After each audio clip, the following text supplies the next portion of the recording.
미국 노스캐롤라이나주의 작은 마을인 메이든이라는 곳에 살고 있었던 41살의 셰넌 위스넌트. 이 남자는요, 한 경매에 참여합니다.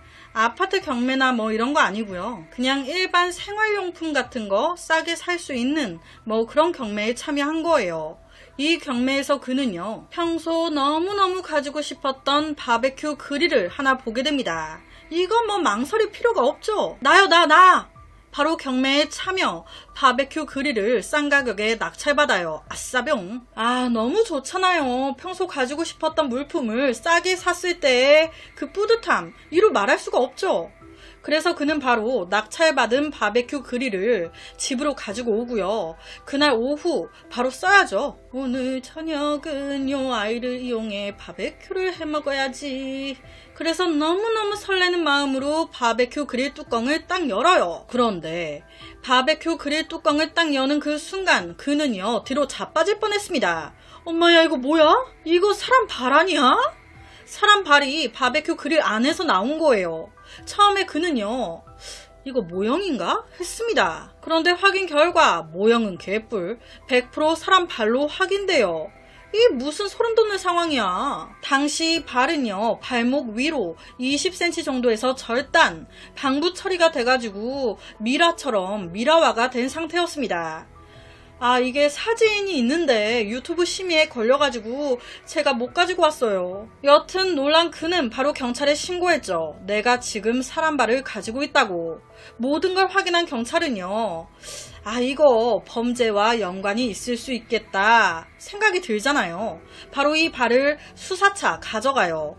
그와 동시에 이게 지금 너무 황당하면서도 무섭잖아요. 그래서 굉장히 많은 언론 매체에서 때려버립니다. 그릴에서 사람 발이 나왔다. 그러면서 한순간 그의 집에 엄청 많은 기자들이 몰리고 엄청 많은 사람들이 몰려들어요.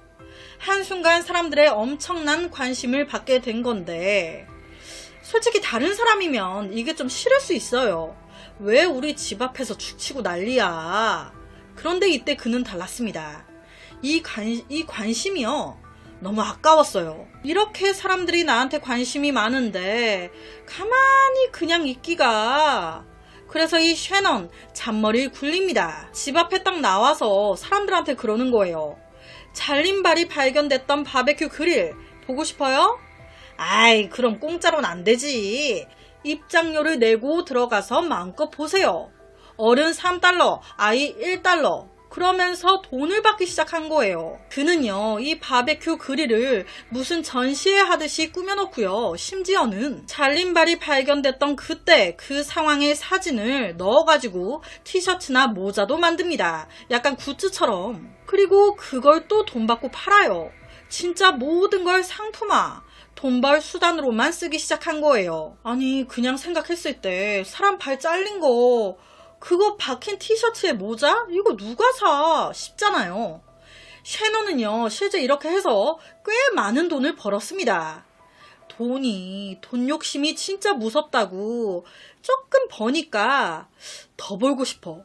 그래서 또 잔머리를 굴립니다. 제일 처음 발견됐을 때처럼 바베큐 그릴 안에 발도 같이 넣어놓고 싶은데, 그렇게 해놓고 입장료를 더 올려받는 거지. 그런데 그 발 경찰서에서 가져갔잖아요. 아, 이거 다시 가지고 오자 생각한 거예요.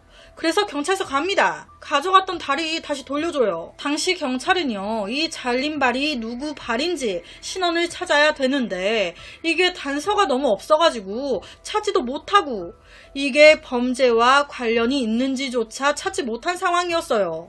이런 상황에서 발을 돌려달라고 하니까 알겠다, 돌려주기로 결정합니다. 와, 이제 진짜 돈 벌 일만 남은 거죠. 그렇게 경찰서에서 잘린 발을 되찾아 가기로 한 날, 엄청 들떠가지고 경찰서에 딱 왔는데 왜 모르는 남자가 한 명 있어. 그런데 그 남자가 말도 안 되는 소리를 하네. 바베큐 그릴 안에 있던 발, 내 발이라고, 내 발. 그러니까 발 나한테 내놓으라고, 돌려달라고. 그 사람은 50대였던 존 우드라는 남자, 셰넌과 한 동네에 살고 있던 이웃이었습니다. 존은요, 그 발견된 발, 내 발이 맞다라고 하면서 자기 발을 딱 보여주는데, 와, 이 남자 왼쪽 발이 없네. 의족을 찬 상태였습니다. 뭐 발이 있는 상황이니까 DNA 검사 같은 거 해보면 바로 알 수 있죠. 진행했어요. 결과는 100% 만프로 정확하게 존 우드의 발로 확인이 됩니다. 그렇다면 이해가 안 되는 게 왜 이 존 우드의 발이 이 바베큐 그릴 속에 있었던 걸까? 왜 이 상태로 경매까지 올라왔던 걸까? 존은요, 3년 전인 2004년도에 경비행기를 모는 게 취미였대요. 그래서 자기 아버지와 가족들을 태우고 경비행기를 몰게 됐습니다. 효도하고 싶었던 마음이었어요. 아버지, 아들이 모는 경비행기 타니까 어때요? 너무 좋죠? 무섭진 않으세요? 아유, 우리 아들 최고다. 아유, 너무 좋아. 그런데 이 행복한 날, 너무 안타깝고 불행하게도 기계 이상이 생기면서 존이 아버지와 가족들을 태우고 몰던 비행기가 바닥으로 추락을 한 겁니다. 그리고 그 사고로 같이 타고 있던 아버지가 그 자리에서 사망하신 거예요. 이게 무슨 일이야. 그리고 본인 또한 진짜 가까스로 목숨을 건지게 됩니다. 이때 이 큰 사고로 인해 왼쪽 발이 아작이 난 거예요. 왼쪽 다리 뼈가 완전히 다 조각, 박살. 그래서 어쩔 수 없이 왼쪽 다리를 절단해야 했습니다. 몸도 마음도 정말 너무 힘들었겠죠. 내가 아버지를 죽인 것처럼 돼버렸잖아요. 효도하려고 했던 건데 그게 지옥이 돼버렸어. 너무 힘들어하던 존은요, 이 비극적인 사고를 잊지 않기 위해 결심했습니다. 아버지의 무덤에 자신의 잘린 발을 함께 묻기로. 그래서 존은요, 잘린 발을 병원에 부탁해 자기가 들고 퇴원을 하게 돼요. 그런데 갑작스럽게 아버지도 잃었고 자기도 다리를 잃었잖아요. 그렇다 보니 바뀐 생활에 적응하는 게 그게 쉽지가 않은 거예요. 이 존은 병원에서의 계획과는 다르게 태어나자마자 마약에 손을 대게 됩니다. 현실을 받아들이기가 진짜 힘들었을 거예요. 시간이 흐르면 흐를수록 마약의 의존도가 높아지면서 중독 상태 또한 심각해지기 시작해요. 나중에는 마약에 취해가지고 자기의 절단된 다리 딱 들고 거리를 막 돌아다닙니다.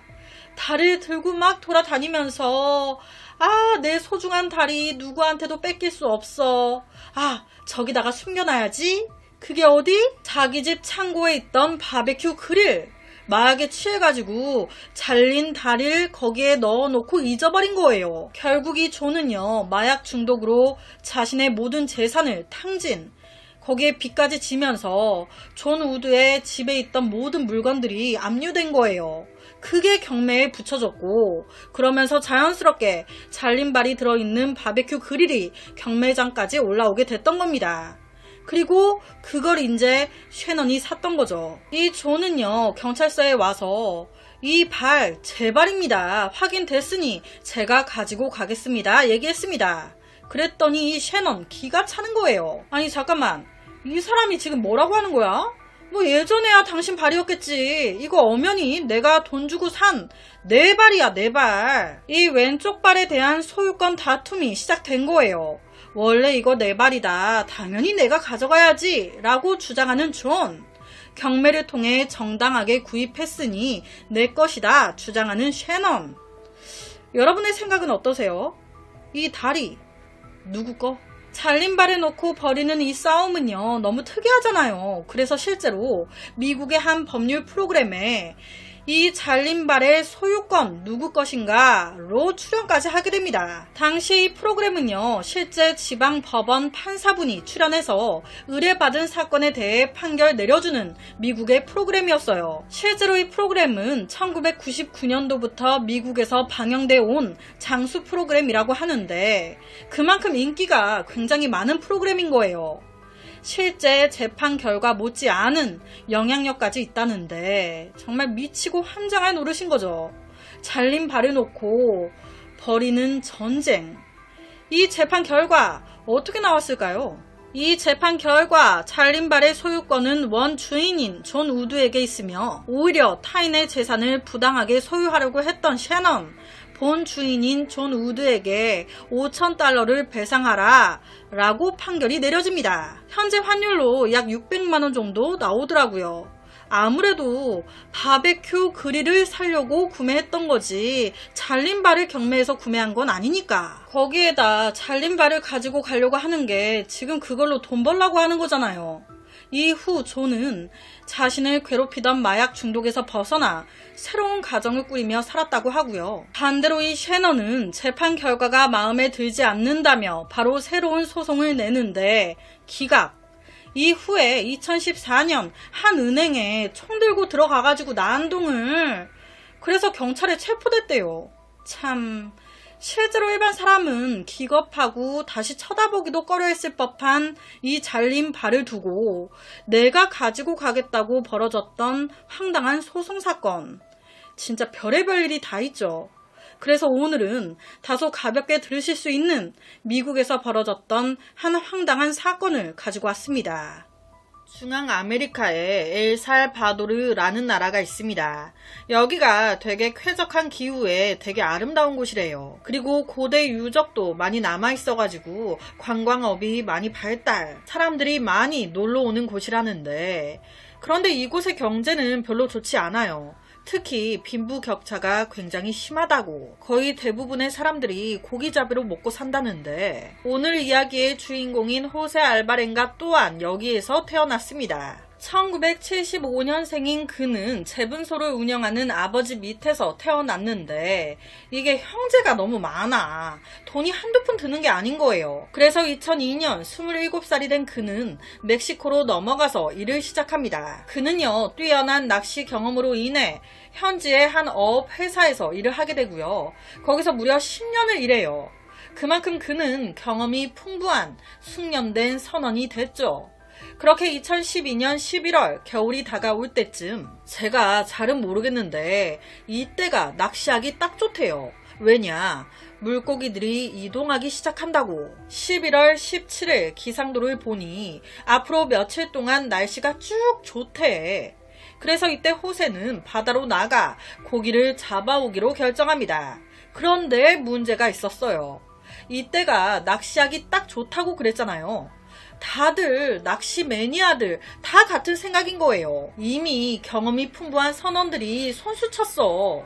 다 팀을 꾸려가지고 배를 타고 나갔네. 그에게 남은 건 20대 초반의 새내기 코르바도 뿐. 고민이 좀 됐어요. 너무 초짜니까 얘를 데리고 내가 뭘 할 수 있을까? 하지만 그는 이 기회를 놓칠 수 없었습니다. 생선 많이 잡으면 그게 다 얼만데. 그래서 그는 새내기 코르바도와 함께 바다로 나가 낚시하기로 결정해요. 두 사람은 길이 7m, 폭 1.5m의 어선을 준비했습니다. 거기에 약 60kg 정도의 먹을 물을 담았어요.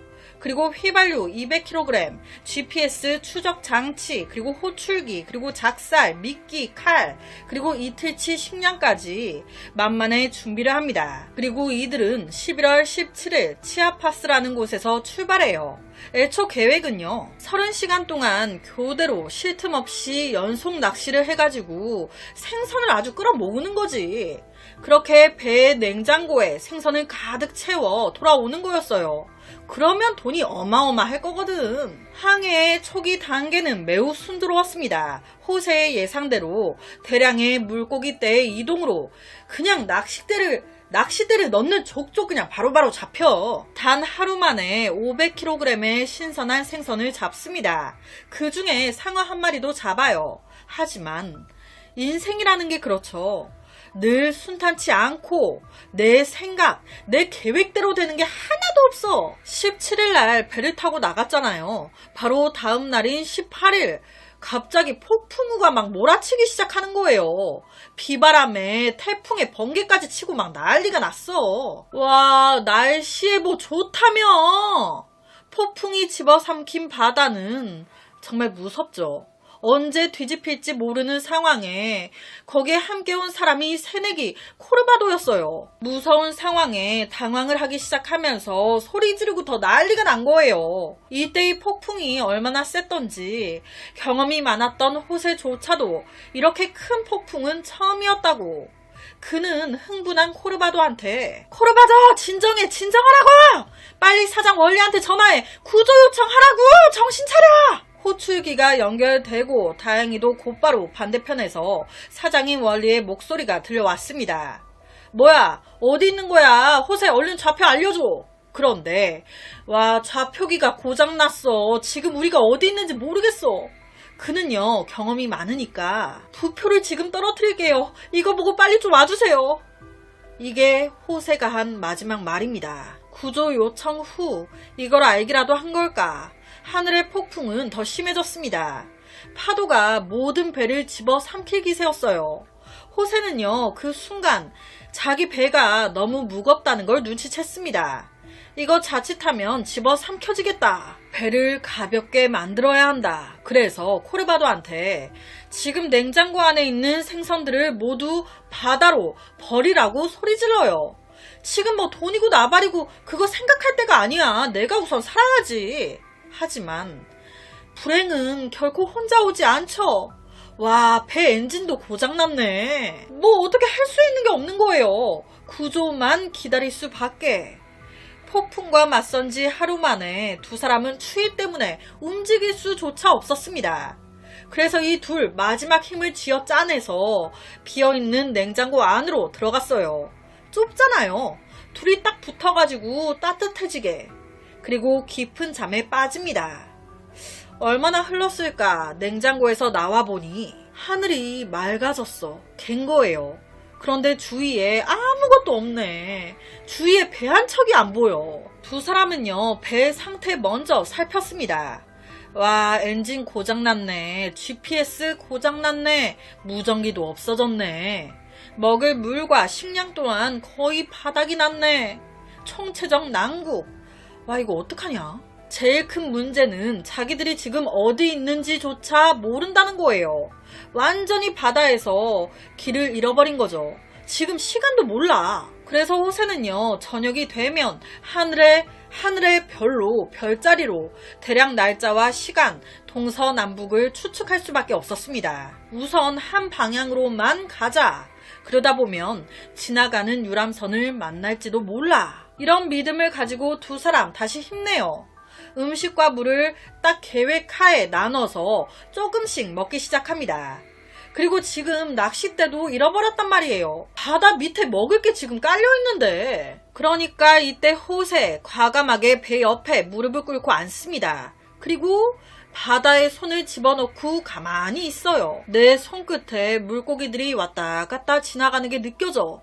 이때 가만히 있다가 손에 감이 왔다 싶을 때 덥석 바로 그냥 잡아채는 것. 당연히 이게 잘 잡히겠습니까? 처음에 계속 실패해요. 하지만 이게 한 번, 두 번, 100번, 200번 하다 보니 점점 요령이 조금씩 생기는 거예요. 이 방법으로 물고기 한 마리 잡습니다. 호세가 생선을 잡으면 코르바도가 그 생선을 이제 남은 칼로 손질해요. 그리고 그걸 말립니다. 그렇게 며칠 버티는데 아우, 이번에는 물이 떨어졌어. 그래서 호세는 자기 소변을 마시기 시작해요. 코르바도에게도 그렇게 하라고 지시합니다. 이렇게 하지 않으면 목말라 죽게 될 거라고. 이렇게 소변과 소변이 계속 순환되고 이제 수분을 그나마 보충하는 거죠. 자, 여기까지 들으셨을 때 배를 타시는 직업을 가지신 분들이나 아시는 분들은 몸이지 지금 무슨 소리 하는 거야. 무슨 소변을 마시는 게 수분을 보충한다는 거야. 이상한 소리, 이상한 정보를 막 퍼뜨리네? 라고 생각하실 분들 계실 것 같아요. 이 부분은 호불호가 있더라고요. 일부 생존가들은 소변을 마시라고, 소변 마시라고 막 권장하는데 의학적으로는 이렇게 하면 안 된대요. 오히려 탈수를 더 부추길 수 있다고. 실제 며칠 후 새내기 코르바도 정신을 잃었어요. 호세 상태도 그닥. 더 이상 버틸 힘이 없어. 바로 그때 바다새 한 마리가 호세 가슴 쪽에 살짝 내려앉습니다. 그리곤 자기 목 쪽에 피부를 막 쪼아. 아무래도 자기를 죽은 시체라고 생각한 거겠죠. 그 순간 호세 갑자기 죽겠다 싶으니까 지금이다. 바로 목을 쪼고 있는 바다새의 이 모가지를 꽉 물어버렸어요. 살아야겠다는 생각에 이로 그냥 확 물어버렸대요. 피가 막 탐욕스럽게 그 피를 막 빨아먹었다고. 와, 이제 좀 살겠다. 그리고 그는 잡은 바다새를 의식 잃고 쓰러져 있는 코르바도의 입에 갖다 댔습니다. 빨리 마셔. 안 마시면 너 죽어. 그렇게 두 사람은 바다새의 피를 빨아먹고 기력을 그나마 되찾았고 그 잡은 바다새를 또 말려서 또 먹습니다. 그렇게 바다에서 표류한 지 무려 14일이 지나갑니다. 이때 호세와 코르바도는 냉장고에서 쉬고 있었어요. 그런데 갑자기 탁탁탁 소리가 놀래서 밖을 나가보니 하늘에서 빗방울이 떨어져. 비 온다 비! 이들은요 너무 신나가지고 물을 저장했던 양동이를 사용 빗물을 막 받기 시작해요. 드디어 이날 이들은 새의 피가 아닌 마침내 투명한 물을 받습니다. 두 사람은요 이때 너무 좋아가지고 옷을 벗고 입을 벌린 채 빗물을 막 들이마셨대요. 지쳐가던 그들 이 두 사람은요 여기서 또 한번 살아갈 희망을 얻습니다. 몇 주 동안 바다 위를 표류하면서 청소부로도 거듭나요. 이게 무슨 말이냐? 바다를 정처 없이 막 떠다니다 보니 바다에 뭐 이렇게 비닐봉지가 많아? 하나하나 줍기 시작하는데 웬걸 그 비닐봉지들 중에 음식이 들어있는 게 있는 거예요. 한 번은 그 비닐 안에서 껌뭉치를 발견한 적도 있고 하얀 비닐봉지를 주었는데 그 안에 양배추 반 개와 다진 당근이 들어있었대요. 거기에 플러스로 우유 1리터까지. 아무래도 상해 있었을 가능성이 크죠. 그런데 뭐 이 상황에서 뭐 상해 있으면 안 먹을 거야? 뭐라도 먹어야지 죽게 생겼는데. 그러니까 이제 뭐 비닐봉투 같은 게 보이면 무시를 못하는 거예요. 다 죽고 보는 겁니다. 거기다 플러스로 날이 가면 갈수록 낚시 실력 또한 수준급으로 올라가요. 때때로 그들은요 바다 거북도 잡습니다. 실제로 호세왈 바다새의 피보다 거북이 피가 더 맛있다고.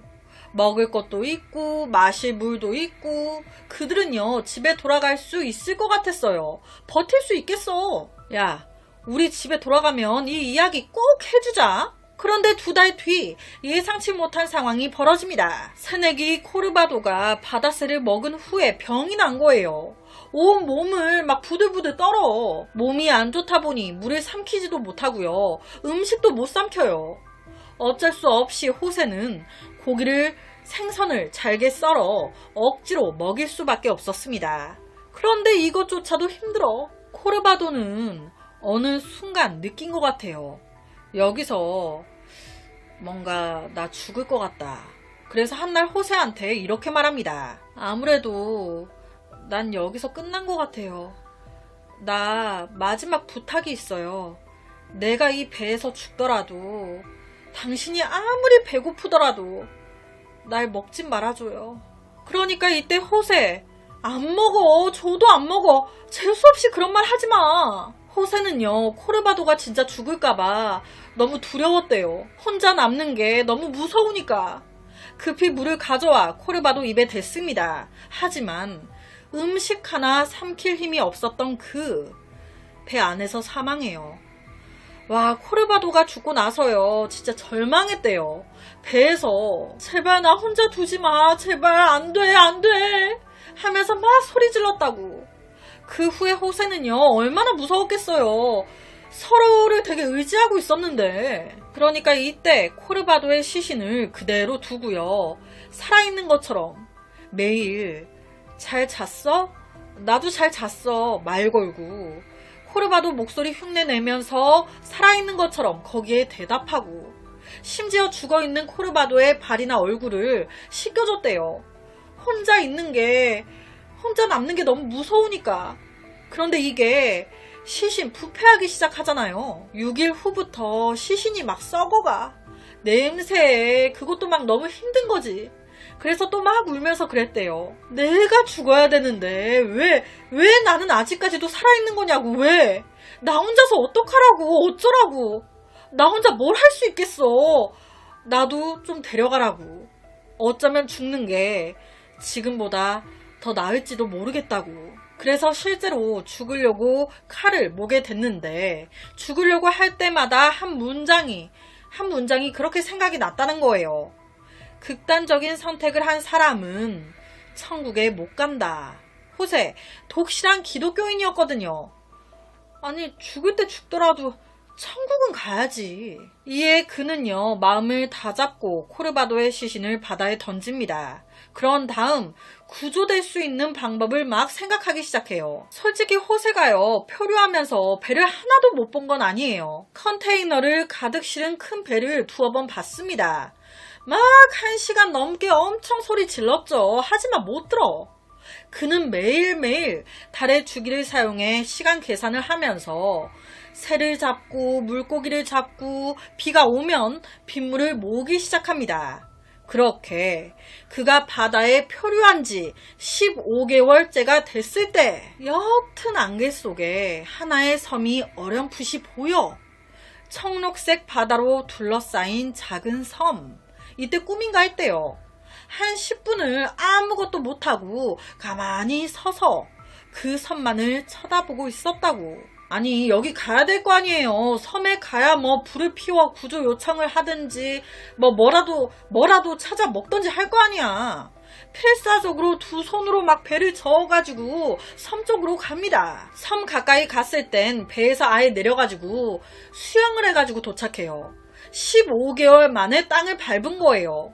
도착하자마자 그는 땅에 떨어진 깨진 코코넛을 주워 마셨습니다. 실제 이때 먹은 코코넛이 자기 인생에서 가장 맛있는 음식이었대요. 숨을 돌린 후 그는 이 섬을 돌아보기로 결정합니다.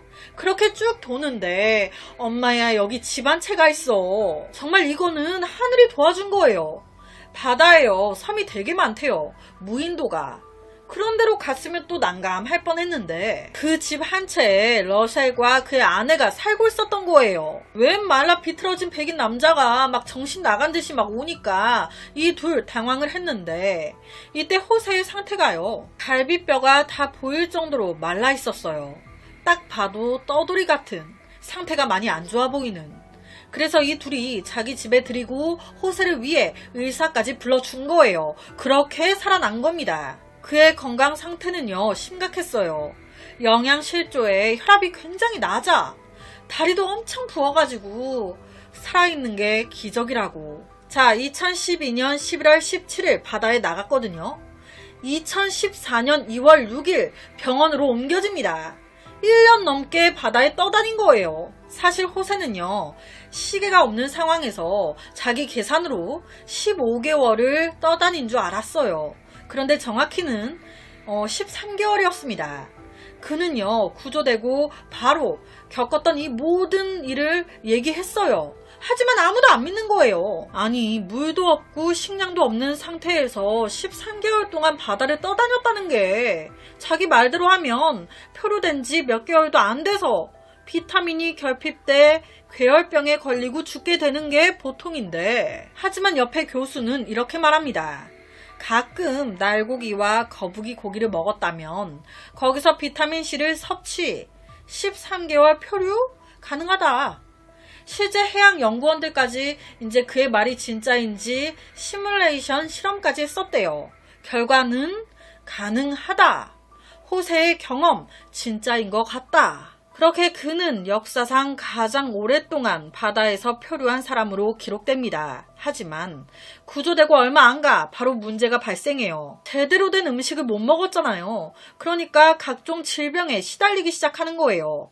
빈혈, 수면 장애, 그리고 물 공포증 등등등. 심지어 새내기 코르바도의 가족들이 그를 상대로 소송까지 겁니다. 호세는 앞서 말씀드렸듯이 이제 코르바도의 시신을 안 먹고 자신이 미쳐가고 있다는 생각에 바다에 버렸어요. 그런데 가족들은 그거 증거가 어딨냐는 거예요. 네가 우리 코르바도의 시신을 먹고 13개월을 버틴 거 아니냐. 그래서 11억 7천만 원을 청구하는 이제 소송을 낸 겁니다. 하지만 이에 대해서 호세 측은요, 반박해요. 구조되고 나서 호세의 이야기를 책으로 썼대요. 그래서 냈는데 대박은 안 나고 소소하게 팔린 거예요. 소소하게. 그런데 이 코르바도 가족들 많이 팔려가지고 대박난 줄 알고 돈 노리고 이런 소송을 건 것 같다고. 결론은 제가 이 부분 정확히는 모르겠지만 코르바도 가족 쪽이 진 것 같아요. 솔직히 뭐 정확히는 알 수 없죠. 모르죠. 시신을 뭐 찾을 순 없으니까 호세의 말을 믿을 수밖에 호세만이 알겠죠. 그래서 오늘은 살인사건이 아닌 무려 13개월 동안 1년 넘게 바다에 떠다녔던 한 남자의 이야기를 가지고 왔습니다. 2012년 중국 저장성에 살고 있었던 장칭, 이 남자는요, 결혼해서 아내가 있었어요. 그런데 이 아내와 그렇게 사이가 안 좋아. 진짜 사소한 거 있죠. 예를 들어서 오늘 밥이 왜 이렇게 질어?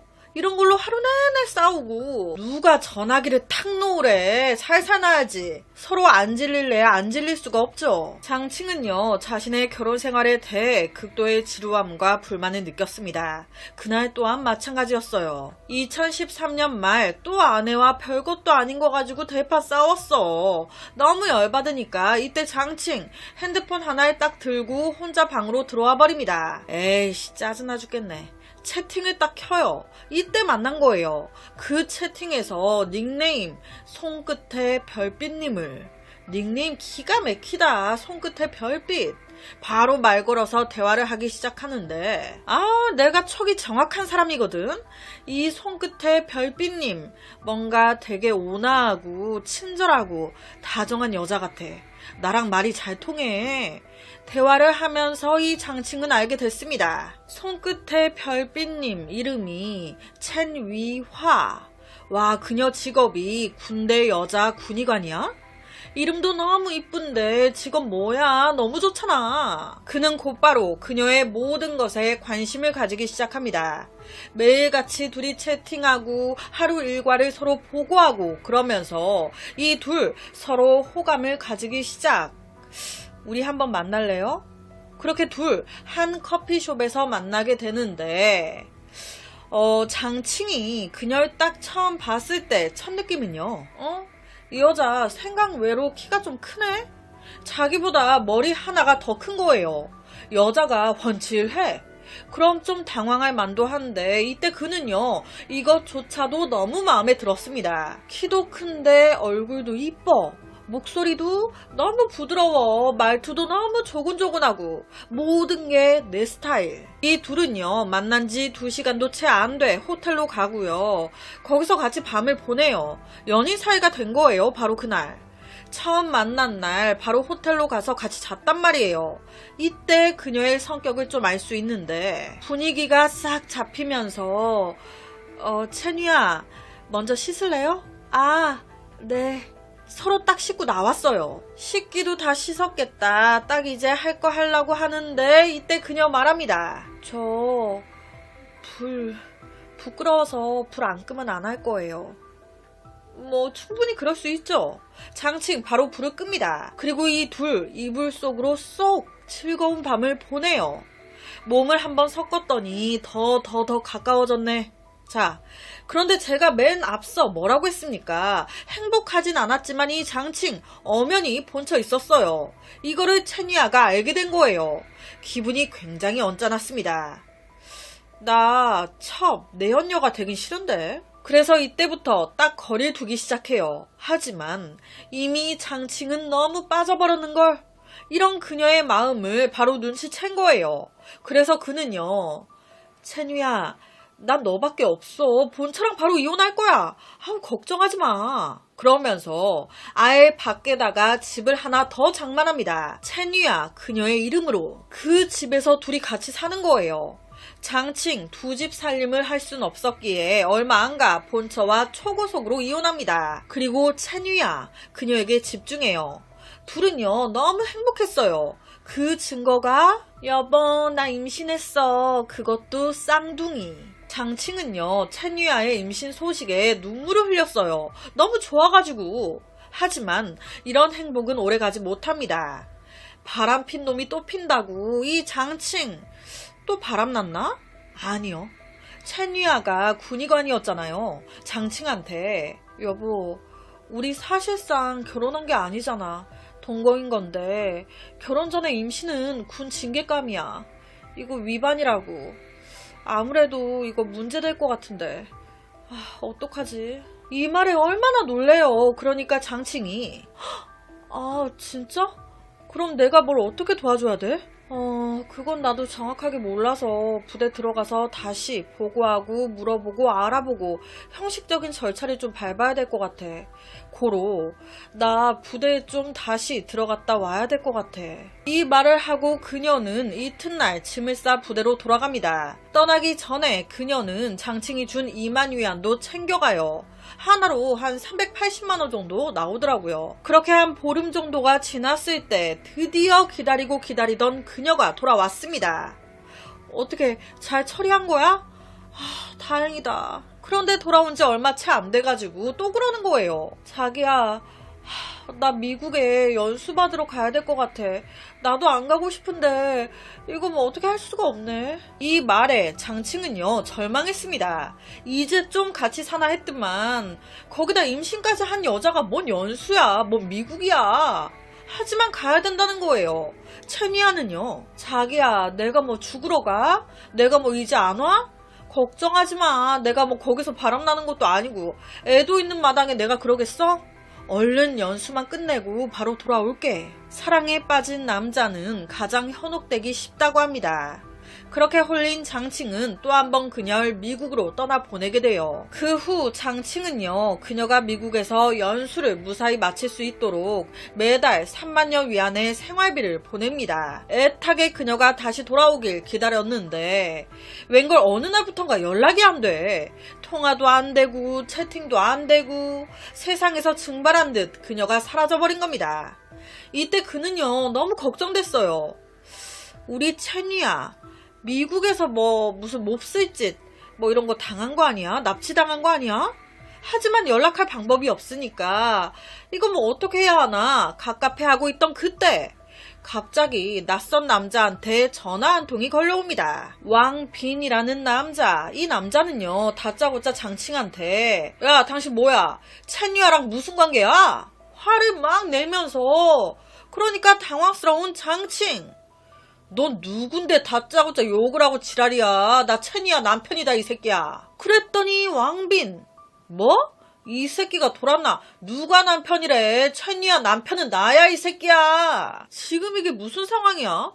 그렇게 서로 막 화를 내면서 서로의 이야기를 하기 시작하는데 이게 들으면 들을수록 서로 상황이 너무 비슷한 거예요.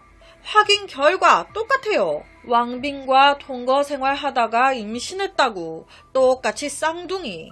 이 말에 왕빈도 너무 행복했다는 거예요. 이제 결혼해야지. 그래서 이때 왕빈이 자기 집에 채니아를 데리고 옵니다.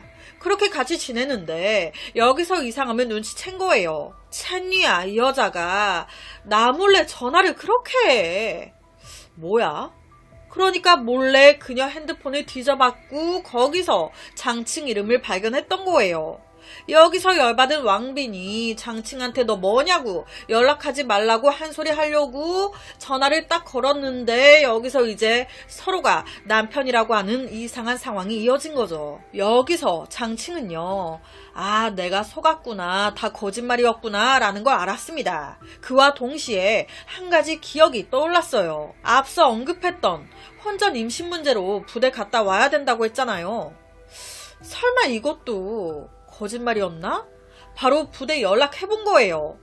혹시 거기 군의관 중에 첸 위아라고 있습니까? 아니요, 그런 사람은 없습니다. 와, 씨, 이것도 거짓말이었네. 여기서 열받은 장칭이 그녀도 찾을 겸 2014년 5월 신고를 한 겁니다. 이 여자가 임신한 몸으로 동시에 여러 남자들을 막 만나고 다니면서 군의관이라며 직업 또한 사칭하며 다니고 있다. 경찰은요, 장칭이 제공한 단서를 바탕으로 바로 채니아 위치 확인, 한 찻집으로 가요. 실제 이때 그녀는요, 임신 5개월에서 6개월 된 배를 안고 딱 찻집에 앉아 있었어요. 자연스럽게 경찰 가서 물어봤습니다. 저 채니아 씨? 당신 군인입니까? 군의관이에요? 아, 저요? 저 군의관인데요? 아, 그럼 군의관 신분증 가지고 계십니까? 이때 그녀는요, 매우 침착하게 아, 네 하면서 군의관 신분증을 꺼내 보여줘요. 그런데 이때 이 현장에 기가 막히게 얼마 전 군부대에서 전역한 경찰이 하나 있었대요. 그러니까 군인 신분증 이런 걸 매우 잘 알고 있는 거예요. 이 경찰이 그녀가 내민 군의관 신분증을 딱 보더니 이 신분증 유효기간이 2014년 2월 18일까지로 이미 지났네요. 왜 재발급 안 받으셨어요? 이거 끝난 신분증인데. 그랬더니 그녀 보시다시피 제가 지금 임신 중이라 이래저래 바빠 재발급을 아직 못했네요. 그런데 이 군에서 막 제대한 경찰 눈에 하나가 계속 걸려요. 아니 보여준 신분증 맨 밑에 군대 도장이 찍혀 있는데 이게 뭔가 되게 부자연스러워. 약간 위조한 것 같은? 그래서 이때 테스트를 합니다. 군의관이잖아요. 신분증에 떡하니 난징군구 종합병원 간부라고 적혀 있었어요. 그러니까 물어본 거예요. 신분증 맨 밑에 적혀 있는 이 병원의 병원장 이름이 뭐예요? 정치위원 이름은 뭐예요? 이 두 개는 군 병원 간부로서 무조건 알아야 된대요. 모를 수가 없대요. 그런데 이때 채니야 대답 못합니다. 뭔가 이상해. 아무래도 이 신분증 위조한 것 같아. 그래서 경찰 그녀를 우선 체포해요. 그리고 바로 신분증 속 부대의 연락 확인 작업에 들어갑니다. 이건 뭐 들통나죠. 죄송합니다. 그런데 이때 경찰서로 한 남자가 들어옵니다. 그게 누구? 왕빈이었어요. 왕빈은요, 내 여자친구 임신 상태라면서 잘못되면 책임질 거냐면서 얼른 풀어달라고 경찰서에서 난동을. 그런데 지금 이 경찰서에 누가 또 있습니까? 찬위아도 있지만 지금 신고자인 장칭도 있단 말이에요. 3명이 한자리에 모인 거죠. 이때 장친과 왕비는요 막 싸우기 시작합니다. 왜? 자기 여자라고? 아니요. 채니야 뱃속에 있는 아기 쌍둥이 내 아기라고 내가 아버지라고 막 싸우기 시작하는 거예요. 이때 이 싸움이 얼마나 쌀벌했는지 경찰들이 어떻게 말릴 수도 없을 정도였대요. 자, 여기서 궁금하지 않으세요? 거의 동시에 이 여자가 2집 살림한 거거든요. 쌍둥이를 임신했대요. 그렇다면 누구 아이인 걸까? 경찰 또한 이 부분에 대해서 막 캐묻기 시작합니다. 이에 그녀 한숨을 푹 쉬면서 내내 다물고 있던 입을 열어야 되는데 이상한 걸 열어. 취조실에서 한숨을 푹 쉬더니 갑자기 입고 있던 치마, 자기 옷을 위로 확 드는 거예요. 그러더니 자기 아랫배 쪽에서 뭔가 쑥 꺼내. 보니까 무슨 천이 가득 차 있는 헝겊 자루를. 그러니까 임신한 것처럼 보이기 위해 이 헝겊 자루를 배에 차고 있었던 겁니다. 순간 현장에 있던 모든 경찰들 할 말을 잃었어요. 당황해서 가만히 있는데 반대로 이 여자 너무 침착한 거예요. 채니아는 경찰에게 자신의 진짜 이름, 본명을 알려줍니다. 그랬더니 더 충격적인 상황이 벌어져요. 와, 본명을 딱 조회해 봤더니 엄마야 뭐야, 채니야 정가가 말도 못해. 군의관을 사칭한 게 이번이 처음이 아닌 거예요. 호텔에서 군의관이라고 위조 신분증 내밀고 할인 받으려고 하다가 그게 걸려가지고 체포가 된 적도 있었고요. 한 번은 또 병원 가가지고 나 군의관이니까 무료 진찰해달라고 군의관증 딱 내밀었다가 이게 또 걸려가지고 구속. 그런데 이건 문제가 아니에요. 더 큰 문제가 있었으니. 뭐야? 이 사람 남자야? 남자였던 거예요. 아니 도대체 이 채니아는 어떻게 자기가 여자일 뿐만 아닌 임신까지 했다며 이 멀쩡한 두 남자를 속일 수가 있었던 건지. 심지어 이 둘 결혼하려고까지 했잖아요. 모든 상황을 알게 된 경찰, 바로 그녀가 아니죠. 바로 그를 체포합니다. 동시에 이 충격적인 사건은 바로 언론에 보도되기 시작하고요. 당연히 엄청난 논란이 됐죠. 그런데 여기서 끝이 아니에요. 사건이 보도되자마자 항저우에 사는 리라는 남자가 경찰서로 연락을 해온 거예요. 저 채니아라는 여자 임신한 내 아내라고. 장칭, 왕빈 말고 남자 하나가 더 있었던 겁니다. 이 리씨 또한 채니아가 내내 여자인 줄 알고 있었던 거예요. 자기도 뉴스 보고 깜짝 놀랐다고. 이 리시왈 아내 첸리아가 외지로 일하러 간다고 갔는데 이후 말도 없이 사라져버렸다고. 그렇게 내내 연락 없다가 웬걸 이상한 두 남자랑 이상한 모습으로 나타났어. 뭐? 이 두 남자랑 동거를 하고 뭘 했어? 알고 보니까 자기는 그것도 모르고 매달 그녀한테 8만 위안씩 이체를 해주고 있었다는 거예요. 더 충격적인 건요, 이때 리씨 결혼 증명서까지 가지고 왔다는 거예요. 봐라, 내가 진짜 첸이야 남편이다. 뭐가 남편이야? 지금 이 여자, 아니 이 첸이야 남잔데. 임신도 다 거짓말이었는데 그럼 이 결혼 증명서는 뭐야? 와, 확인해보니 이 결혼 증명서 위조된 거였습니다. 리씨와 첸이아가 갑자기 부대에 좀 들어갔다 와야 된다고. 그래서 이때 리씨가 알겠다 보내줬는데 얼마 후 결혼 증명서라고 하면서 첸이아가 직접 가지고 왔다는 거예요. 와, 그런데 그게 알고 보니까 위조된 가짜였던 거죠. 와, 이 세 남자가 전혀 여장 남자를 몰라본 거예요. 첸이야, 이 여자를 너무 사랑해서 한 남자는 이혼을 했고요. 한 남자는 그와 결혼을 생각했습니다. 또 한 남자는 결혼했죠. 그리고 이들은 모두 그녀 뱃속의 아기, 자기 아기라고 생각했어요. 하지만 사실은 그녀, 이 남자의 똥배였죠. 너무너무 이해가 되지 않습니다. 어떻게 첸이아는 새 남자에게 전혀 들키지 않고 이런 거짓말을 이어올 수가 있었던 건지. 아니, 심지어 성관계까지 가졌단 말이에요. 그녀가, 아니 여장 남자 그가 새 남자 사이를 돌아다닐 수 있었던 이유는요, 남성 호르몬이 적었기 때문이었습니다. 실제 첸이아는요, 수염이 하나도 안 났대요.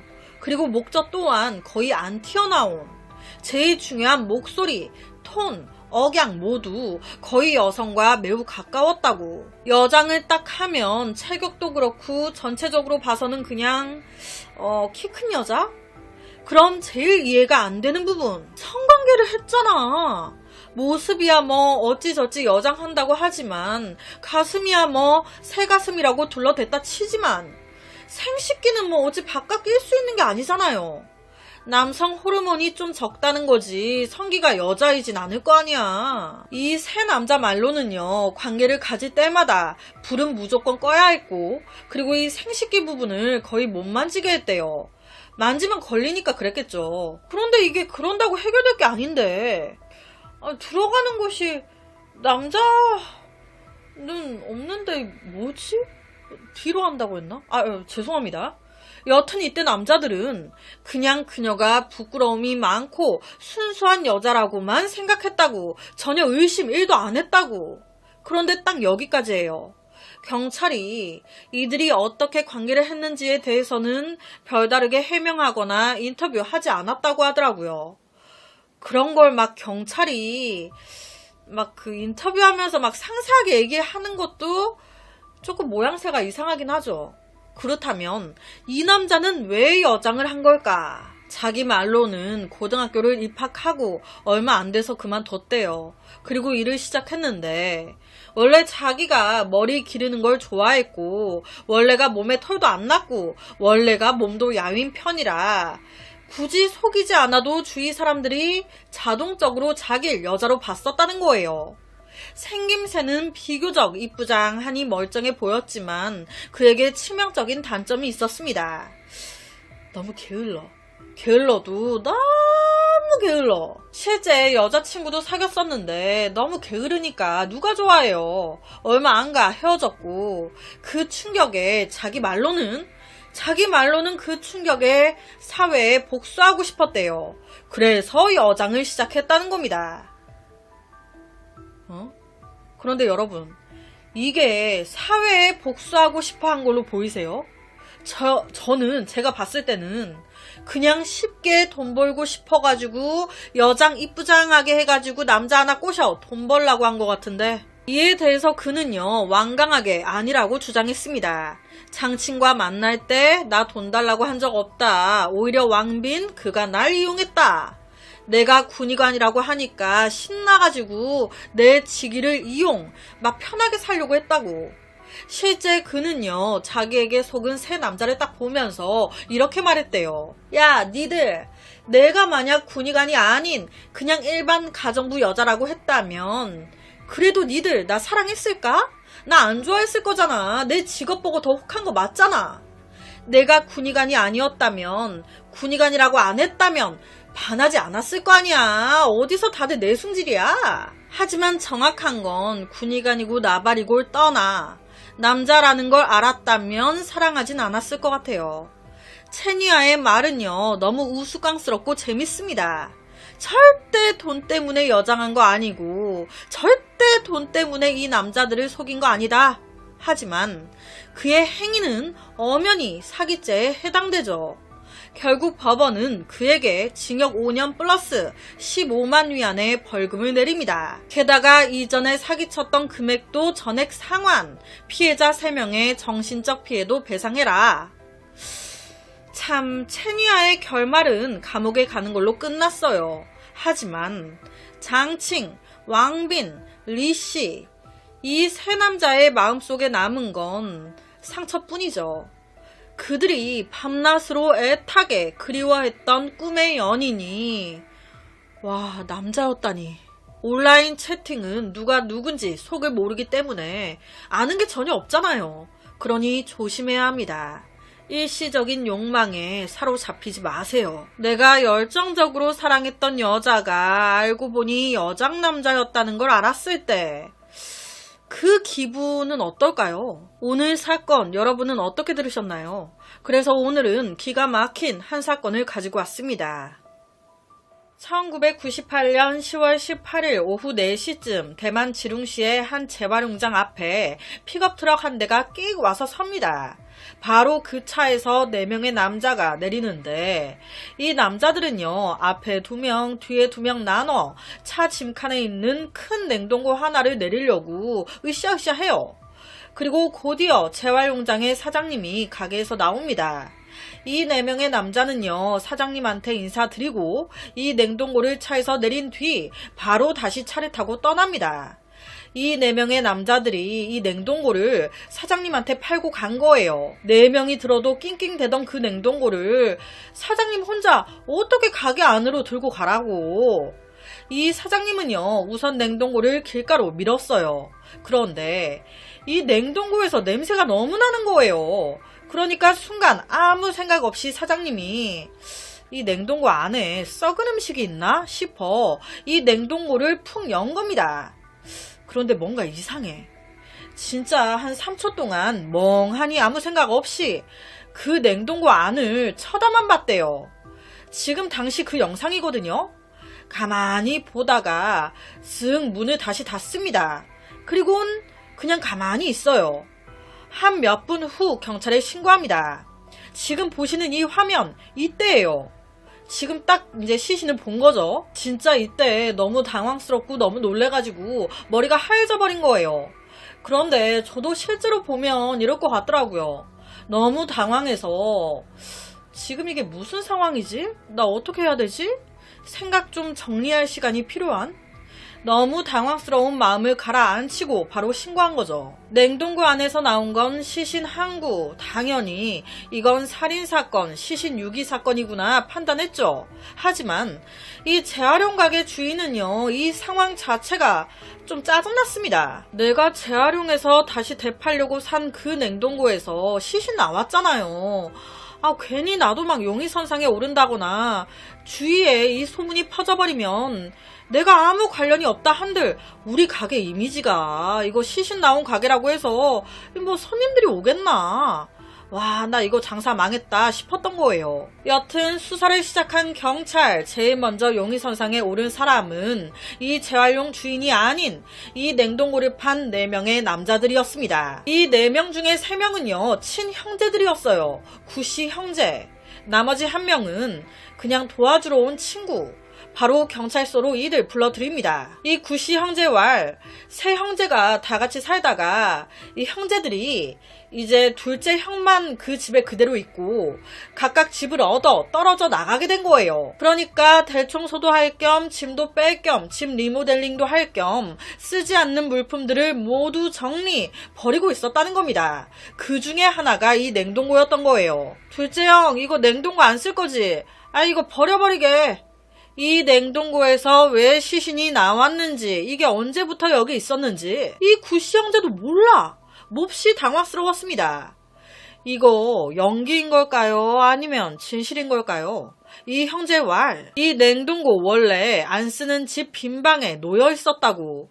이 시신이 발견된 냉동고는요, 업소용 냉장고로 가로 약 150cm, 세로 약 80cm, 높이 120cm의 중형 사이즈에 속하는 냉장고였습니다. 제가 그냥 냉동고라고 할게요. 냉동고 안에 있던 시신은요, 이미 몸통과 사지가 완전히 다 썩어 신원을 알아볼 수조차 없었어요. 그냥 그 상태로 보아 몸집이 되게 작아 보였습니다. 그리고 알몸 상태로 밑에 삼각 팬티만 입혀져 있었어요. 아, 피해자 여성이구나. 성폭행이나 어떤 불행한 일을 겪은 뒤 이렇게 버려졌구나. 이렇게 만든 놈들 냉동고를 판 세 형제들이구나. 점점 수사망을 쪼여오고 있는 상황. 이때 이 세 형제들 이렇게 말합니다. 아니, 그 냉동고요, 사용 안 한 지 1년이 넘었어요. 정말이에요. 이 말에 경찰 되물었어요. 야, 그냥 이 냉동고 근처만 가도 썩은 내가 진동을 하는데 아무도 몰랐다는 게 말이 되냐? 한 명도 이 냉동고를 열어보지도 않았다는 게 말이 되냐고. 이에 대해서 형제들은요, 저희가 한창 사용하고 할 때 낚시에서 얻은 물고기들 그거 얼리는 용도로 사용했었습니다. 그러니까 저희는 악취도 용도가 이랬다 보니 생선 비린내가 배서 나는 냄새인 줄 알았어요. 그냥 빈방에 놓고 신경 끄고 지냈다고요. 그러다 이사 가고 리모델링 하는 기회에 꺼낸 거였고요. 정말 그게 다예요. 정말? 이때 둘째 형제가 이런 말을 합니다. 아, 전에 저희가 집 문을 잠그고 나갔다 온 적이 있었는데 갔다 오니까 집 자물쇠가 파손돼 있던 적이 있었어요. 아무래도 그때 도둑이 우리 집에 들어와 냉동고에 시신을 숨겨놓고 간 것 같아요. 우리한테 막 뒤집어 씌우려고. 진짜? 경찰은요, 이 형제들이 너무 의심스러웠습니다. 하지만 이들이 죽였다는 증거가 없어. 경찰은 다시 한번 살인 현장에 주목함과 동시에 포렌식 수사관이 이제 시신 부검해야 되니까 그 냉동고에 있던 시신을 조심히 수거하는데, 이때 시신 상태, 알몸 상태로 가슴에 손을 얹고 냉동 모터 위에 발을 올린 채 약간 옆에처럼 등을 기대가지고 웅크린 자세였어요. 그리고 시신 오른쪽에 그 도서관에 있는 램프 같은 작은 조명 같은 게 발견됩니다. 반대로 왼쪽엔 10cc 정도도 안 남은 되게 작은 술병이, 담배 라이터도 시신 근처에서 나와요. 그뿐만이 아닌 시신을 들어 올려 봤더니 그 밑에 슬램덩크 만화책이 쭉 화면처럼 깔려 있는 거예요. 한 30권 정도? 한 30권? 만화책을 깔고 앉아 있었던 거죠. 그리고 주위에 대나무 숯이 한 무더기 또 나옵니다. 한 무더기. 그 형사님들이나 포렌식 팀이나 부검이 분들 이런 살인사건 보는 게 한두 번이 아니잖아요. 이때 이 시신 발견 현장을 이분들이 쓱 보는데 뭔가 조금 이상했대요. 왜냐? 일반 살인사건 시신 유기 장소로 보기엔 뭔가 너무 자연스럽다고 해야 할까요? 약간 이 냉동고에서 살고 있었던 것 같은 그런 느낌을 받은 거예요. 현장에 있던 물건들이나 그 위치들이 뭔가 생활 반응 같은 느낌? 시신이 있으면 이 물품들이 다 손 뻗으면 닿는 거리. 조명에, 술에, 담배에, 라이터에. 이상해. 정말 이상해. 하지만 앞서 이 형제 냉동고를 어디에 뒀다고 했습니까? 빈방에 뒀다고 했어요. 그 빈방에서 그냥 살면 되지. 뭐하러 냉동고에 들어가요? 그렇잖아요. 빈방이 있었는데. 그렇다면 혹시 이 형제가 여자를 납치해가지고 냉동고에 가뒀나? 자물쇠를 채워가지고 못 나오게 했나? 그런데 또 그렇다 하기엔 그 강제 감금의 흔적이 없어. 냉동고 안을 막 손톱으로 나가려고 긁은 자국이나 좁은 그 공간에서 나가고 싶어가지고 몸을 막 심하게 뒤척인 그런 흔적이 전혀 없어. 그리고 사람이요, 안에서 죽어 있었어요. 냉동실에서 사람이 살았다고 쳐요. 강제로 가둔 게 아니라면. 그럼 보통은 죽을 것 같으면 나오지 않나요? 이 여자는 그 안에서 죽었단 말이에요. 이것도 말이 안 되죠. 그럼 이 사망한 사람은 누구인 걸까? 부패가 너무 심해가지고 신원 확인 어려웠어요.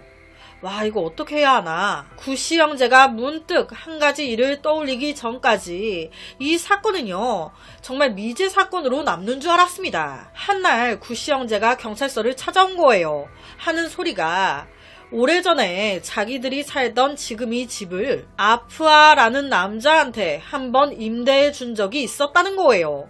자기들은 다른 데 살고 이제 이 집을 한 달 월세 한 13만원 정도 세 받는 용도로 아프아한테 빌려준 거죠. 그런데 이 아프아가 딱 한 달치 집세만 낸 뒤에 사라져버렸다는 거예요. 잠적 연락도 안 되고 집에 찾아가도 없고. 그래서 당시 이 형제가 와, 이 새끼 월세 내기 싫어가지고 톡꼈네 라고 생각했대요. 그래서 크게 마음에 두지도 않았고, 아우 월세 들어와서 못 주겠다, 자기들이 이 집으로 들어와 살았던 거예요. 아프아? 경찰은요, 혹시나 해서 아프아 가족들을 수소문해 찾아갑니다. 그런데 이 아프아 가족들 또한 아프아와 연락이 끊긴 지 좀 오래됐다는 거예요. 거기다 냉동고가 발견된 집 마당부터 수색하다 보니 한쪽에 아프아의 오토바이가 똑하니 아프아 오토바이가 새들어 살던 그 집에 아직까지 세워져 있었던 거예요. 적어도 반년 이상 움직이지 않았어. 플러스로 이 문제의 집을 다 정밀 수색하던 경찰, 구석에서 아프아의 신분증과 건강보험 카드 발견합니다. 물건들이 그 집 안에 그대로 있었던 거예요.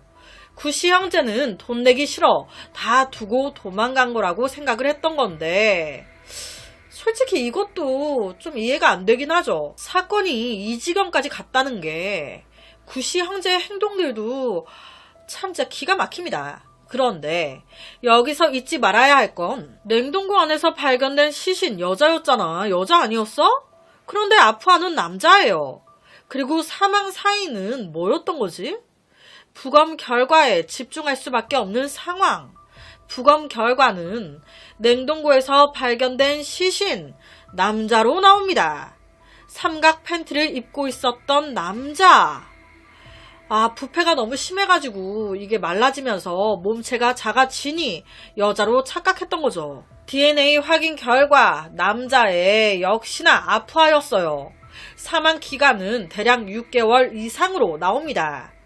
와, 냉동고에 있은 지 6개월이 지난 건데 그 집에 같이 두고 살아놓고 아무도 몰랐다는 게 대박이긴 하죠. 그렇다면 왜 아프아는 냉동고에서 죽은 채 발견이 된 걸까? 다른 사람한테 살해당한 뒤에 냉동고에 넣어졌나? 역시나 구씨 형제가 월세 문제로 싸우다가 죽였고 여기에다가 유기했나? 이 구씨 형제는요, 의미심장한 말을 하나 합니다. 월세를 내주고 나서 아프아한테 전화가 한 번 왔었다는 거예요. 이때 이 아프아 하는 소리가, 와, 귀신이 들린 집은 나한테 세주면 어떡해요. 귀신이 한두 명도 아니고 내가 밤에 잠도 못 자고 미쳐버릴 것 같다고요. 하도 난리 쳐가지고 집에를 딱 가봤더니 진짜 현관문에 창문에 안방부터 해가지고 집 전체에다가 부적을 엄청 붙여놨더라는 거예요. 후에 자기들이 이사 오면서 다 떼버렸다고. 이상하죠? 귀신?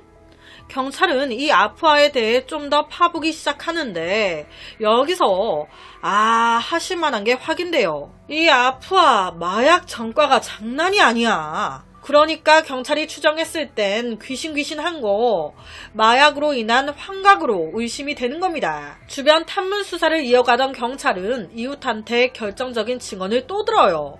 한 오토바이 가게 주인이 하는 소리가 한번 아프아가 자기 가게 찾아와서 사는 곳에 귀신이 있다면서 막 벌벌 떨면서 하소연을 그렇게 했다는 겁니다. 너무 무서워서 방 침대에서 잠도 못 잔다고. 그러니까 이때 오토바이 가게 주인이 침대에서 안 잔다고? 그럼 어디서 자? 물었더니 그때 아프아가 정확히 저 그냥 너무 무서워서 냉장고에서 자요 라고 말을 했었다는 겁니다. 냉장고에서 산다고? 추정했을 때 이 아프아 귀신에 대한 환각 두려움에 괴로워하다가 냉동고를 발견한 겁니다. 저기 들어가면 귀신이 못 쫓아오겠지? 그런데 제가 앞서 뭐라고 했습니까? 이 형제, 이 전까지 이 냉동고를 낚시하고 오면 그 물고기 얼리는 냉동시키는 용도로 사용했어요. 아프아에게 새를 주게 되면서 이 냉동고 사용 안 하고 있던 상태였습니다. 코드를 뺀 상태. 여튼 아프아가 딱 들어가려고 문을 열었는데 냉동고가 돌아가고 있던 상태도 아니었다 보니 생선 비린내가 말도 못해. 그러니까 그 안에 비린내를 없애는 대나무 숯을 쫙 깐 거예요. 그리고 그 위에 바로 앉을 수 없으니 자주 보는 슬램덩크 만화책 30권을 올리고 그 위에 앉은 겁니다.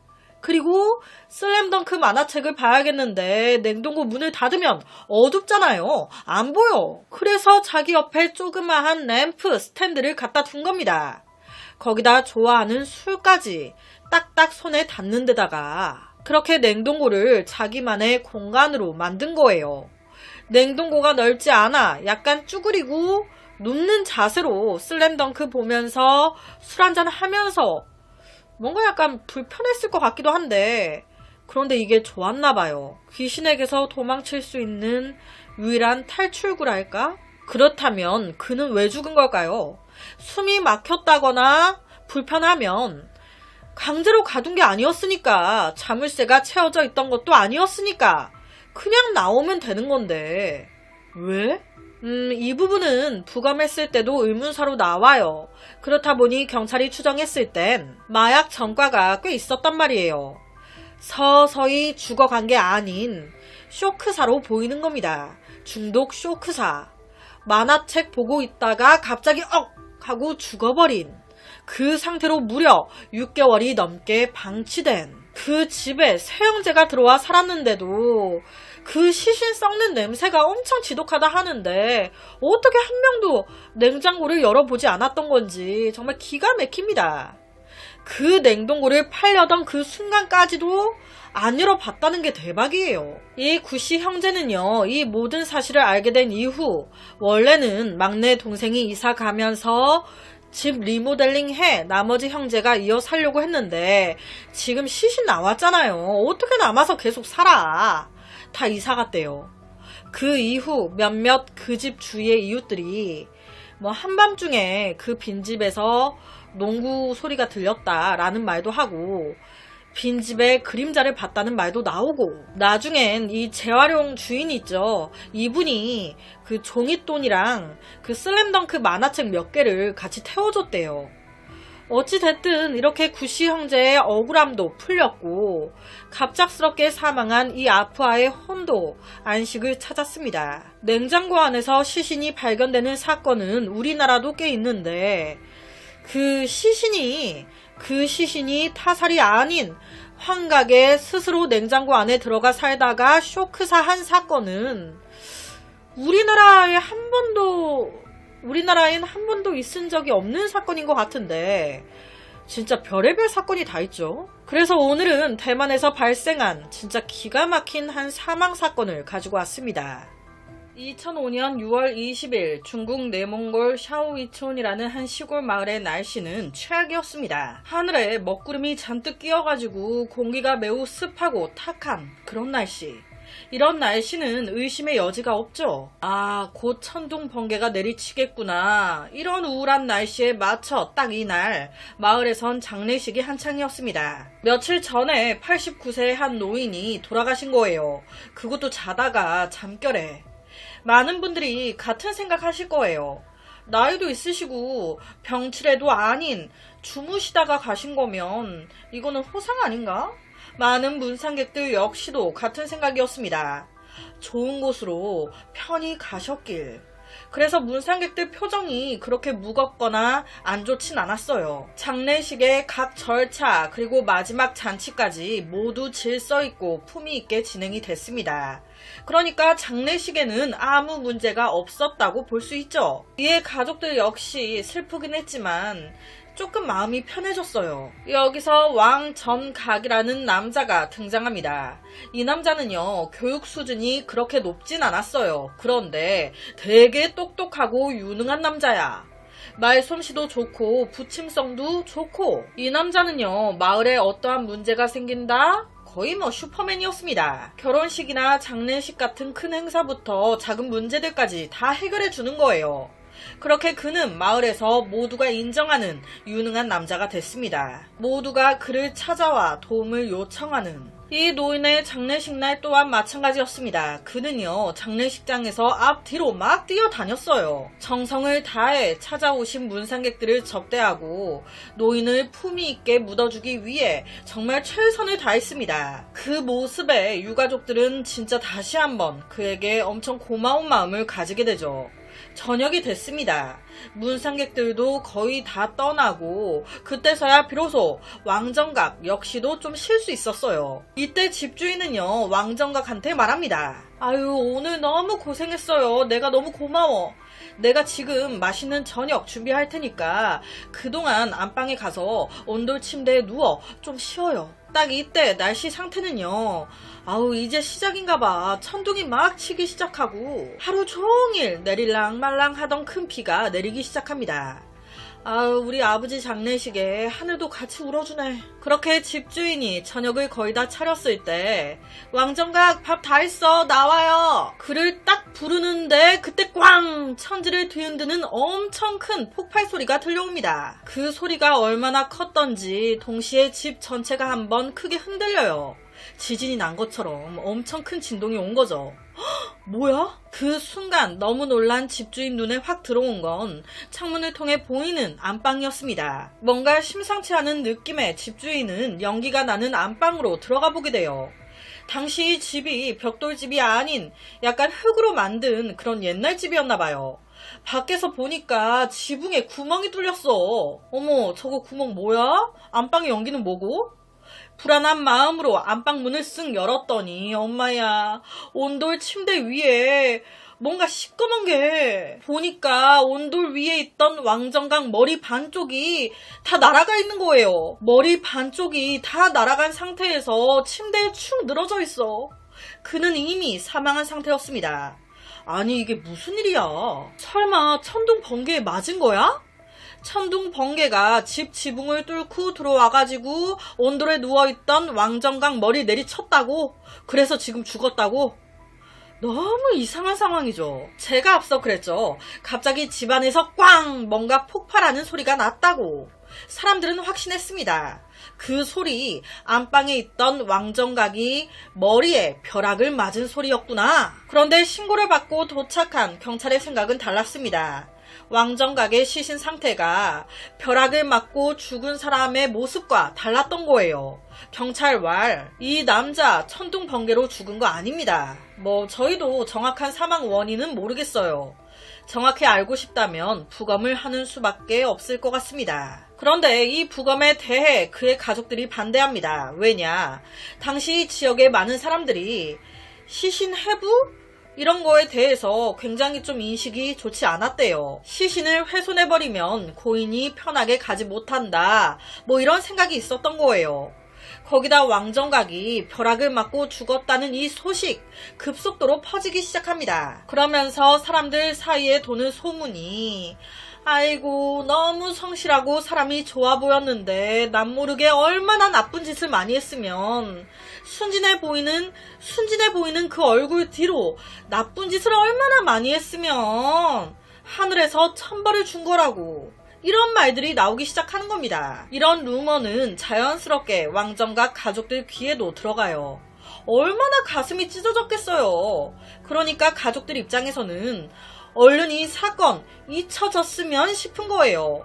부검 거부, 가능한 빨리 시신 장례를 치르고 싶다고. 그래서 바로 다음날 화장이 진행됩니다. 화장하는 인부가 능숙하게 그의 유해를 이제 마지막 점검하고 검사하고 시신을 소각로로 밀어넣고 소각로 문을 딱 잠그고 작동 스위치를 딸깍 스타트하는데 정상대로라면 이제 온도가 쭉 상승하면서 그의 몸이 제로 변하는 거 1시간도 채 걸리지 않는 거였어요. 그런데 시신 화장이 시작되고 불과 몇 분 후 갑자기 소각로 안에서 꽝! 그의 시신이 있는 소각로 안에서 폭발이 또 일어난 겁니다. 그 폭발이 얼마나 심했는지 그 잠겨있던 무거운 소각로 문이 다 날아가 버렸대요. 아우, 소각로 문만 날아갈게요. 연기와 먼지가 뒤섞여 그 안에 있던 시신의 그 짜잘한 인체 조직들까지 막 여기저기 튀었다고. 아우, 최악입니다. 도대체 이게 무슨 상황인 걸까요? 왕정각 벼락을 맞고 죽었는데 화장하면서 또 기이한 상황이. 이로 인해 참석한 모든 직원들, 가족들, 사람들 모두 겁을 먹었습니다. 이 남자 얼마나 큰 죄를 지었길래, 아니면 이 남자 얼마나 큰 한을 품고 있길래 이렇게나 편히 눈을 못 감나. 또다시 현장으로 경찰이 출동했습니다. 큰 폭발로 화장터가 피해를 입었죠. 더 이상 왕정각 가족들의 도움이 필요 없어요. 현장에 남아있는 왕정각 시신 조사 들어갑니다. 그러면서 경찰은 이상한 점을 하나 발견해요. 산산조각이 난 시신들 사이에서 조각난 금속 파편을 하나 발견한 거예요. 아니, 이게 뭡니까? 화장할 때 마지막으로 시신 확인 안 했어요? 이에 대해서 화장터 직원은요, 억울했습니다. 마지막 시신 점검 때 제가 금속은 없는지 다른 물품은 없는지 다 검사했는데 그때 이런 거 없었어요. 정말이에요. 정말 고인의 몸만 넣었는데, 아니 이거 어디서 나온 거지? 여러분, 이 사건 어떻게 된 사건인 걸까요? 짐작이 되시나요? 경찰은요, 이 금속 파편을 집중 조사하다가 이 파편 한 부분에 적힌 일련의 숫자들을 발견합니다. 자세히 보니까 약간 이 숫자, 군 무기에 붙는 번호 같아. 번호. 혹시나 하는 마음에 근처 부대에 연락을 해보니 와, 이 금속 포탄의 파편이네. 좀 더 정확히는 이 파편 우박 방지용 증우탄의 일부분이었습니다. 자, 여기서 증우탄이라는 건요, 강우량을 늘리기 위해 하늘 위로 쏘아 올리는 포탄입니다. 가뭄이 심해지면 이걸 많이 쏘아 올린대요. 비 내리게 하려고. 이 지역 농민들의 주요 경제 작물은요, 담뱃잎이었습니다. 이걸 재배해서 먹고 살아. 그런데 간혹 여름에 하늘에서 우박이 그렇게 내리는 거예요. 이 우박이 1년 내내 고생한 농민들의 수확물을 다 망가뜨리는 겁니다. 그러니까 이런 자연재해를 막기 위해 많은 지방 정부가 이 부대에 증우탄을 쓰기 시작한 거예요. 이 포탄을 하늘 구름에 쏘는 거예요. 그럼 이 포탄이 높은 고도에서 빵 폭발하겠죠. 그러면서 구름 안에 요오드 황은이라는 황약품을 퍼뜨리는 겁니다. 그러면서 우박이 형성되는 걸 막는 거예요. 자, 지금 말씀드리는 건 포탄이 잘 날아가서 높은 구름 속에 터뜨려졌을 때 얘기예요. 모든 일에 예외의 상황들이 있죠. 이런 건 엉터리가 있으면 안 되는데, 이 폭탄들이 고도까지 올라가서 빵 터져야 되는데 고도까지 올라가기도 전에 이것들이 바닥으로 다시 내려가는 거예요. 그게 사람이 없는 숲이나 호수나 강, 바다 이런 데 떨어지면 괜찮아. 문제는 종종 이것들이 사람이 있는 마을이나 이런 곳에 떨어진다는 겁니다. 즉 왕정각. 이런 얘긴 정말 고인에겐 죄송하지만 의심할 여지 없이 이렇게 포탄을 맞은 재수없는 사람인 거예요. 여러분, 부대에서 하늘로 쏘아 올린 증우탄이 내가 쉬고 있는 이 집에, 그것도 내가 누워있는 이 안방에 정확히 지붕을 뚫고 들어와서 내 머리에 떨어질 확률이 얼마나 되겠습니까? 이 포탄이 정확히 머리에 떨어지면서 머리 반쪽이 박살이 났던 거예요. 이것뿐이게요. 몸에서 터진 포탄 그 일부 조각들이 그의 몸속으로 파고들었네. 이때 바로 부검을 했으면 이게 나왔겠죠. 그런데 부검을 안 한 상태로 몸에 포탄을 그대로 박은 상태로 화장하는 그 소각로에 들어갔으니 고온에서 몸 안에 있던 이 남은 포탄들이 우르르 또 터졌던 겁니다. 그러면서 이런 기이한 상황이 발생했던 거예요. 와, 정말 참 정확한 사고 사망 원인이 밝혀진 후에 이 현지 기상청에서 왕정 가게 식구들한테 약 8만 위안의 보상을 해줬다고 해요. 여기서 8만 위안 하나로 한 1,500만 원 정도 나오더라고요. 그리고 또다시 이런 사건이 발생하면 안 되니까 포탄이 고도에서 안 터지고 애매하게 날아가다가 다시 떨어질 때 그때 그 떨어지는 과정에서 저절로 포탄에서 낙하산이 펴지면서 천천히 땅에 착지되게 하는 장치를 모든 포탄에 장착을 해서 날리겠다. 그러면서 인명사고가 또다시 발생하지 않게 하겠다라고 발표를 했는데 이거는 그냥 말로만 그친 것 같아요. 이 사건 이후로 약 10년 동안 계속 이 사고 발생합니다. 이 사건 있고 약 2달 뒤에 또 발생했대요. 한 마을 사람이 포탄에 이번엔 다리를 맞아가지고 절단. 제 생각에 왕정각 자기가 죽은지도 모른 채 죽었을 것 같아요. 본인도 내가 이렇게 죽을지 상상이나 했겠습니까? 하다 이렇게 사망하는 경우도 있구나. 와, 너무 안타깝습니다. 그래서 오늘은 정말 기가 막힌 한 사망 사건을 가지고 왔습니다.